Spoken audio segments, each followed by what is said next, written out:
Good morning viewers, welcome back to my YouTube channel. আপনারা সবাই কেমন আছেন? আশা করছি খুবই ভালো আছেন। দিনটা হলো সোমবার আর আজকে হলো বৃহস্পতিবার, যেদিনকে আমি ভয়েস ওভার দিচ্ছি। তো বেশ 3 দিন হয়ে গেল মানে ভিডিওটা ছাড়া হয়নি, তার জন্য ক্ষমা চেয়ে নিচ্ছি। সোমবারের ভিডিওটা আজকে আমি ছাড়লাম আর খুবই ছোট একটা ভ্লগ হয়েছে। এটাতে বিশেষ করে মানে পুজোটা নিয়েই কথা বলা হয়েছে, যেহেতু শ্রাবণ মাসের শেষ সোমবার এই বছরের।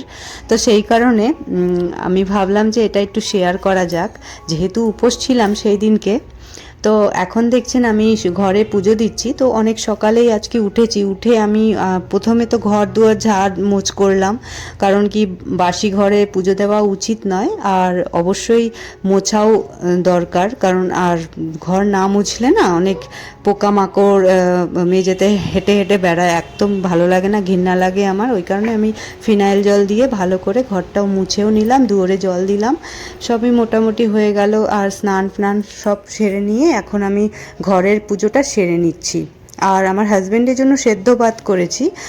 ও যেহেতু অফিস বেরোবে আর ওর জন্য কিছু একটা তো খাবার করে দিতে হবে। আর এমনিতেও আমরা তো সোমবার প্রতি সপ্তাহে আমরা নিরামিষ খাই, তো হাজব্যান্ড তো বাইরে নিরামিষ কিছু সেরকমভাবে পাবে না, তো সে কারণে আমাকে কিছু না কিছু তো করে ওকে দিতেই হবে। সেই হিসেবে বললাম যে সেদ্ধ ভাতই খেয়ে যাও আর সেদ্ধ ভাতই নিয়েও যাও অফিসে। আজকের দিনটা আমি বেশি কিছু রান্না করতে পারবো না। তো বললো যে হ্যাঁ তাই দাও। তো আলু সেদ্ধ ভাত করেছি আর সাথে একটু ভেজিটেবল সেদ্ধ দিয়েছি, গ্রিন ভেজিটেবল। তো সেগুলো খেয়ে বেরোবে আর আলু সেদ্ধ ভাতটা অফিসে নিয়ে যাবে। আর মেয়ের জন্য তো আমার ডাল করতে হয়, তো হাজব্যান্ডকেও বললাম একটু ডাল খেয়ে নিতে। তো আজকে মুগ ডালই করেছি। তো সেটার ভিডিও আর কি শেয়ার করব, সেজন্য সেটার আর ব্লগ শ্যুট করিনি, যেহেতু পুজোতেও একরকমভাবে লেট হওয়ার চান্স ছিল। তো আমি ওই কারণে রান্নাটা সেরেও নিয়েছিলাম স্নানের আগেই। তারপরে আমি পুজোটা এখন করছি। আমার হাজব্যান্ড অফিসে বেরিয়ে গেছে, ও একটু আজকে তাড়াতাড়ি বেরোলো। তো পুজোটা সেরে নিয়ে আবার আমাকে মন্দিরও যেতে হবে, তো সেই কারণে আমি তাড়াতাড়ি করেই সব কাজকর্মগুলো সেরে নিলাম। তো এক নাগারে এত কথা বলে গেলাম, আপনারা কিছু মনে করবেন না। আর এদিকে দেখছেন কত সুন্দর করে পুজো দিলাম। আর প্রথমে তো গণেশ ঠাকুরকে আমি পুজো করি, তারপরে গুরুদেবকে করি, তারপর আমি সব ঠাকুরদের পুজো করি।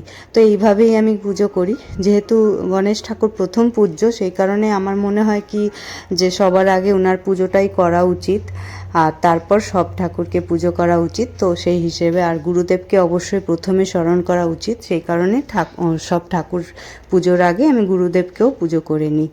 তো এই হচ্ছে আমার পুজো। আর ফুল টুল দিয়ে সুন্দর করে সাজালাম। আর মন্দিরে যাওয়ার আছে, তো মন্দিরে একটা আকন্দর মালা চড়াবো। আর আকন্দর মালার যা দাম, মানে কি বলবো আপনাদের, বলে বোঝাতে পারবো না। একটা আকন্দ মালা 30 টাকা। তো ওই কারণেই আমি ওই একটাই কিনলাম, আর সাদা দুটো মালা কিনলাম রজনীগন্ধার।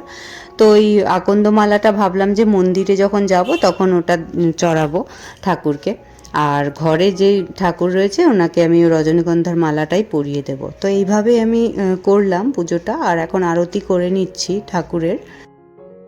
আজ সারাদিন মোটামুটি উপোস থাকবো। আর একটু 2-3 নাগাদ এরকম নাগাদ আমি একটুখানি সাবু মাখা খাবো। সাবুটা ভিজিয়ে রাখা হয়েছে, তো ওটাই মাখা করে খেয়ে নেব।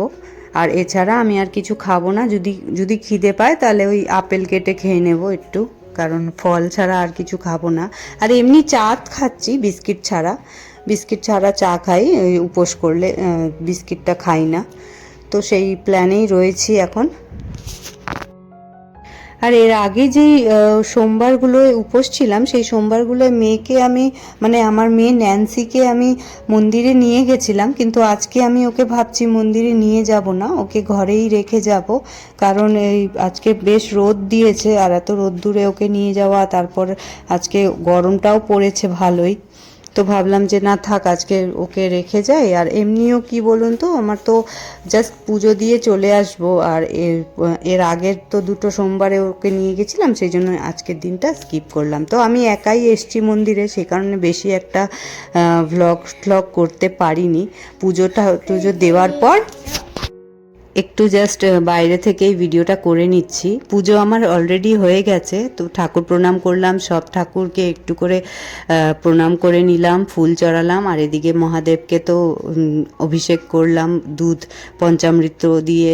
খুব সুন্দর করে করেছি পুজোটা, মানে মনোপ্রাণ দিয়ে একদম, মানে এত ভালো লাগছিল না আপনাদের কি বলবো। আর আজকে একটুখানি ফাঁকা ফাঁকাও ছিল মন্দিরটা, তো বেশ মন দিয়ে পুজোটা হয়েছে। খুব সুন্দর, আপনাদের কিভাবে বোঝাই বুঝতে পারছি না। ওখানে গেলেই আলাদাই একটা শান্তি পাওয়া যায়, মানে অদ্ভুত। আর এদিকে বিকেলবেলা ভাবলাম বেডশিটটা একটু চেঞ্জ করে নিই, কারণ গত সোমবার বেডশিট চেঞ্জ করেছিলাম, তারপর এক সপ্তাহ মতন হলো, ভাবলাম যে চেঞ্জ করে নিই, দিয়ে আজকে একটুখানি এই বেডশিটটাই পেতে দিচ্ছি। আর খুব সুন্দর লাগে এই বেডশিটের প্রিন্টটা। আমি এটা যখন পাতি না, আমার হাজব্যান্ড বলে যে বেশ ভালো লাগছে ঘরটা, মানে এটা খুব দেখতে প্রিন্টটা খুব সুন্দর, তো এটাই পেতে দিলাম। আর এটা আমি অনলাইনে না বেডশিট কিনেছিলাম, তো একটা বেডশিট ভালো পেয়েছিলাম, আরও দুখানা কিনেছিলাম, তো সেগুলোতে না আমি ঠকে গেছি বলতে পারেন। ঠকে গেছি বলতে সেভাবে নয়, ওটা না কাপড়টা না মানে মানে কীরকম যেন ছিল, ভালো না, মানে টান লাগলে যে কীরকম হয়ে যায় না, ওই রকম টাইপের ছিল। তো ওই বেডশিটটা আমি এখন আর ইউজই করি না, ওটাকে আমি আলাদা সরিয়ে রেখে দিয়েছি, ভালো না যখন। আর অনলাইনে কিনবো না এরকমভাবেই আমি ডিসাইড করে রেখেছি। তো এখন আমি যত বেডশিট কেনাকাটা করি সেগুলো আমি অফলাইনেই কিনি, মানে দোকানে গিয়েই কিনতে ভালোবাসি। অনলাইনে ভালো বেডশিট পেতে গেলে আমার মনে হয় দামটা একটু বেশি দিয়ে কিনতে হবে। আর এদিকে দেখুন, আর কত সুন্দর করে বেডশিটটা পেতে দিলাম, আর বালিশের ওয়ারগুলোও চেঞ্জ করে দিলাম।